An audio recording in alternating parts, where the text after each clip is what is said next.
संतां के कारज, पाप खलोया संतां के कारज, पाप खलोया संतां के कारज।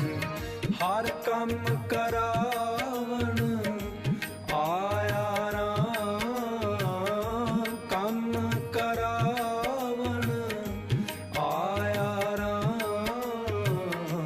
जहाँ एक और प्रसंग लिखना ठीक होगा कि एक बार सर्व उपमा योग श्री 108 बाबा महाहरनाम सिंह जी ने संगत बैठी हुई थी।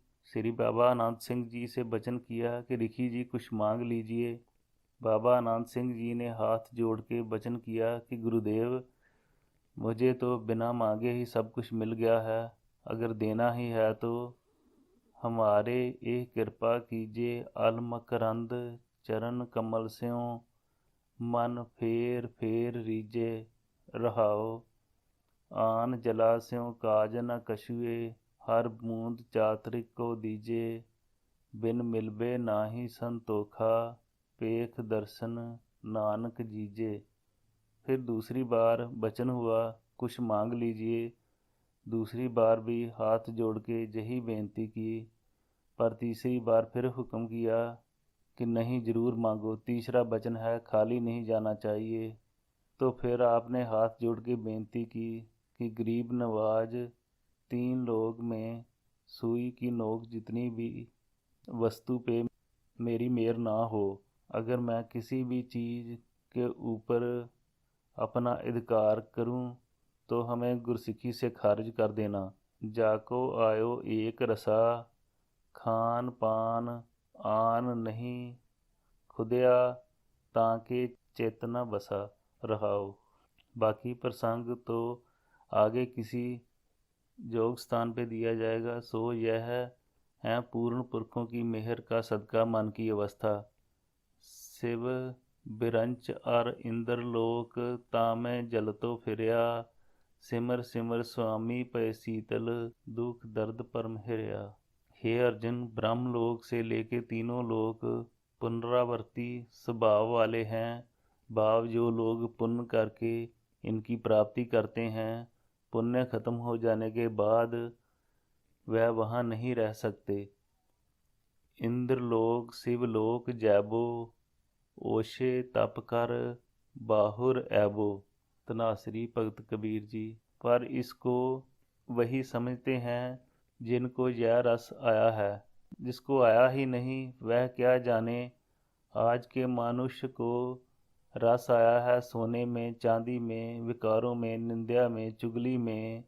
दिन रात इनको भोगता है और नए नए रस लेने के उद्यम करता है। रस सोइना रस रूपा, कामन रस परमल की वास। रस घोड़े रस सेजा मंदिर, रस मीठा रस मास। एते रस शरीर के कैकट नाम निवास। बाबा जी की छोटी उम्र समय ही एक संत मंडली बाबा जी के जन्म नगर गांव मंसूरवाल आई। नगर की तरफ से जी आया बोलने के बाद घनी वृक्षों की छांव में डेरा लगवा दिया। नगर से दूध अन्न पानी जरूरत अनुसार पहुंच गया। सब ने ग्रहण कर लिया। रोज के नित्यनेम के अनुसार 2 वक्त कथा कीर्तन का प्रोग्राम हुआ करता था। इसी तरह इसी गांव मंसूरवाल में हुआ। नगर की संगत कथा कीर्तन सुनने के लिए गई। बाबा जी के माता पिता भी गए।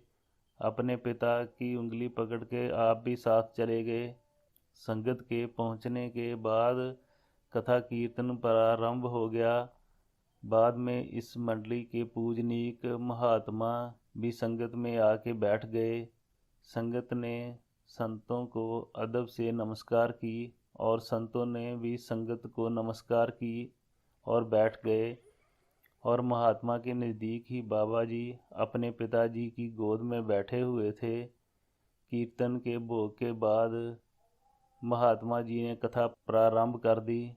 उसी वक्त उन्होंने सारी संगत की तरफ देखा और बाबा जी के पिता नज़दीक बैठे होने की वजह से बाबा जी की तरफ गौर से देखा और फिर कथा प्रारंभ कर दी।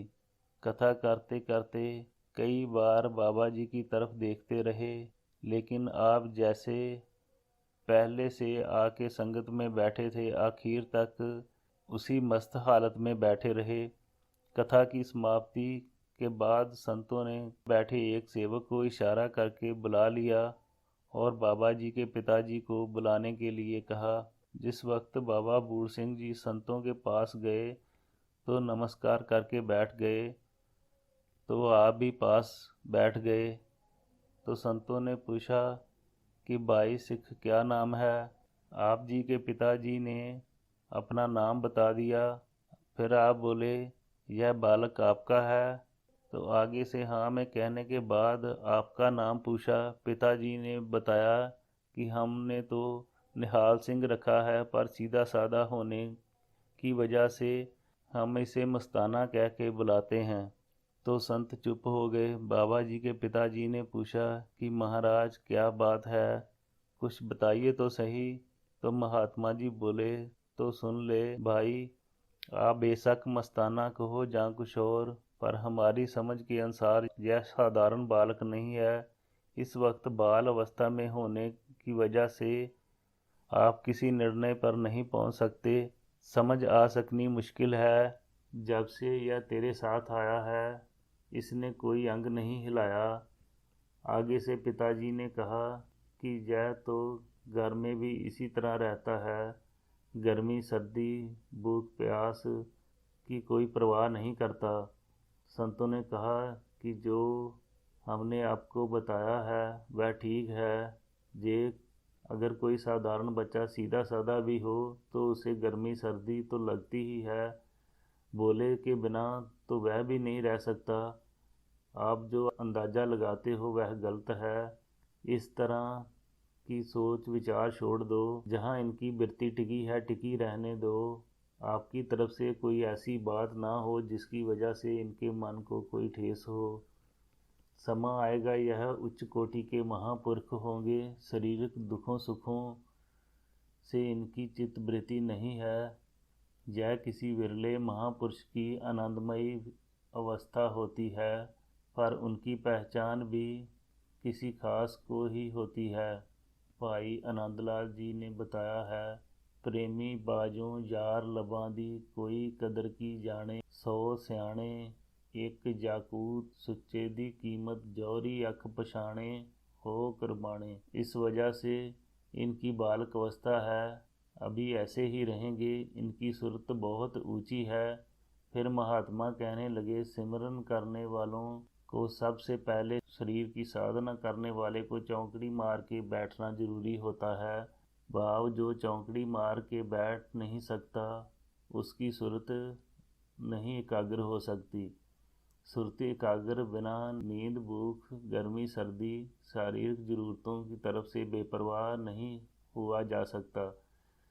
बड़ी बड़ी कठिन साधना करने के बाद पश्चात यह अवस्था बनती है, वह भी किसी किसी की, हर एक की नहीं। जो दरगाही महापुरुष होते हैं उनको यह बख्शिशें अपने आप ही प्राप्त हो जाती हैं। इनकी पूर्वले जन्मों की प्रबल कमाई होने की वजह से बहुत ऊंचे हैं। यह और संसारी रिश्तेदारी मोह माया के जंजाल से भी बहुत ऊंचे हैं। सो प्यारे आप धन्य हो। इनकी माता भी धन्य है, नगर भी धन्य है जिस नगर में इन्होंने जन्म लिया। इनके दर्शन करके हम भी धन्य हो गए। तो फिर उन्होंने रविदास जी का यह शब्द पढ़ के सुनाया, जे कुल साध बैसनो होए, वर्ण अवर्ण रंक नहीं ईश्वर बिमल, बास जानिए जग सोए। रहाओ। ब्राह्मण वैश्य सूद और खत्री डोम चंडार मलेश मन सोए, होए पनीत भगवंत भजन ते, आप तार तारे कुल दोए।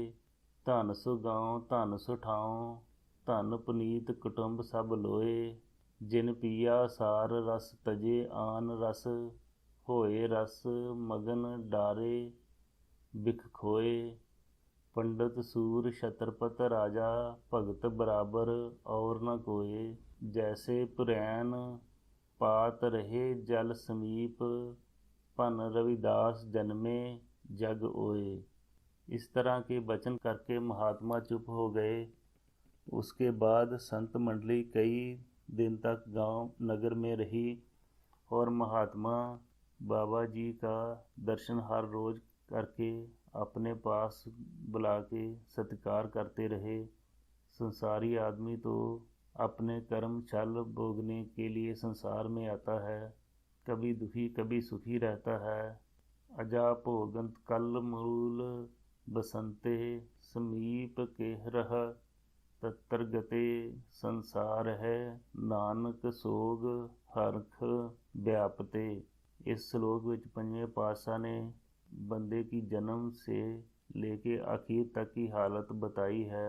अजा कहते हैं बकरी को। जैसे बकरी कीमती से कीमती फल खाती हुई भी तकड़ी नहीं हो सकती जब उसका ठिकाना बब्बर शेर के पास हो। जब शेर को देखती है तो उसका खून डर से सूख जाएगा। इसी तरह संसार की गते भाव हालत है। इसको चिंता फिक्र हर वक्त लगे रहते हैं। अमीर से अमीर आदमी की तरफ देख लो, देखने में सुखी है, पर अंदर से जब टटोल के देखो तो पता चलता है कि इसके जैसा दुखी कोई और है ही नहीं। सगल सृष्टि को राजा दुखिया, सुख केवल नाम में है। नाम जपने वालों को सतगुरु ने संत बुलाया है। जो नाम जपता है उसके कर्म निर्मल हों। दुख रोग बिनसे भय परम, साध नाम निर्मलता के कर्म। उनका प्यारा है निरीक्षित केवल नाम जपना और जपी जाना और जपते ही रहना। कोई प्रतीत वाला प्यार वाला ही जप सकता है। न बूंद हेच निशान आसमानो जमी, किसो के रुईते अवरुद्ध, ਦਾ ਤਦੋਂ ਨਾਮ ਨਿਸ਼ਾਨਾ ਆਹਾ। ਪ੍ਰਿਥਵੀ ਅਤੇ ਆਕਾਸ਼ ਦਾ ਤਦੋਂ ਨਾਮ ਨਿਸ਼ਾਨ ਨਾ ਆਹਾ। ਸਿੱਖ ਤੇਰੇ ਦੀਦਾਰ ਦੀ ਸਾਨੂੰ मस्तक आन निभाया। जिंदगी नामा। इस प्यार को प्यार करने वाले ही समझ सकते हैं। समस्त बरेज जैसे मस्त फकर भी कुछ ऐसे ही बोलते हैं। अदशला बूदों मन बूदम, मन आशिक देरी न अम। जदों बाबा आदम अम्मा हवा आदि कोई नहीं था, परंतु उस वक्त भी मैं मौजूद था और मेरा खुदा भी मौजूद था। हे खुदा, मैं तुम्हारा प्रेमी हूँ। किसी और विद्वान ने यह असलियत ऐसे बताई है। न बूद नक्श दो आदम के रंग उल्फत बूद, जमाना तरह मोहब्बत नाई जमा अनदेखत। ਜਦੋਂ ਦੋਹਾਂ ਜਹਾਨਾਂ ਦਾ ਕੋਈ ਨਾਮ ਨਿਸ਼ਾਨ नहीं था, पर उस वक्त भी प्यार रंग था, प्यार मौजूद था। प्यार इस समय से नहीं, यह बहुत पुराना है। कबीर जी ने भी कहा है, पूर्व जन्म हम तुम्हारे सेवक, अब तो मिटिया न जाए। रब दा प्यारा देखने को तो दुनिया अंदर बसे, अंदरों उसकी लगन सांझी विच उसनूं वेख विगसे। जिंदगी नामा। महापुरख आते हैं सरबत का भले के लिए। सरबत को जी दान देना ही उनका काम होता है। संत साईं दे जग विच आए, तिन धन जनेंदी माए। जिहा भुलिया राह रबाना, तिना मार्ग पाए। जिंदगी नामा। महापुरुषों के दर्शन करने से तन मन शांत हो जाता है। मन में सिमरन करने का चाव पैदा हो जाता है। सही अर्थों में सबका भला नाम रसिए, साईं रंग में रते। कोई खास गुरमुख जन ही होते हैं। अवगुण सब मिटाई कै उपकार करे।